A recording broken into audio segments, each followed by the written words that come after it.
Now we have a and b non-negative real numbers such that a plus 2b is equal to 6. Now we want to find the average of the maximum and the minimum possible value of a plus b. तो आपके पास चूंकि a plus 2b equal to 6 दे रखा है, मैं a equal to 6 minus 2b भी put कर सकता हूँ, लिख सकता हूँ ऐसा.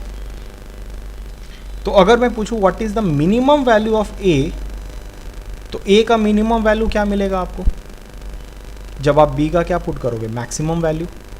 और b का मैक्सिमम वैल्यू यहाँ पे क्या हो सकता है.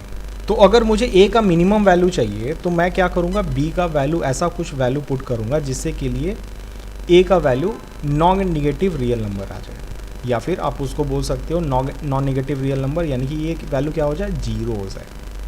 जीरो कब होगा, जब आप b का वैल्यू क्या पुट करोगे, 3 पुट करोगे, राइट.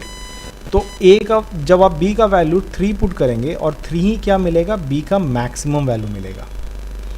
लेकिन a का मिनिमम वैल्यू कब मिलेगा, a का मिनिमम वैल्यू क्या मिलेगा, a का मिनिमम वैल्यू मिलेगा आपको 0 जब आप b का वैल्यू 3 पुट करेंगे, राइट. और अगर मैं आपसे पूछूं कि what is the maximum value for a का मैक्सिमम वैल्यू क्या पुट करेंगे आप, तो b का वैल्यू आपको 0 पुट करना पड़ेगा, ये b का वैल्यू मिनिमम होगा.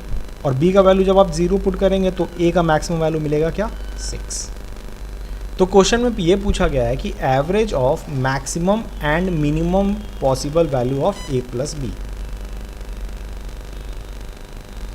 तो maximum value of a plus B अगर मैं पूछूँ आपसे, maximum value of a plus B, तो आप क्या बोलेंगे, a का मैक्सिमम वैल्यू क्या है 6, b का मैक्सिमम क्या है 3, 6 प्लस 3 ये हो गया मैक्सिमम वैल्यू. और अगर मैं पूछूँ आपसे कि minimum value of a plus B क्या होगा, तो minimum value of a plus B, ये तो आपको क्या मिलने वाले हैं 0, राइट. इनका एवरेज अगर आप निकालेंगे एवरेज, तो ये हो जाएगा आपका क्या, सिर्फ 9/2. दैट मीन्स कि ये आपका आ गया 4.5. Option number 3 is the right answer.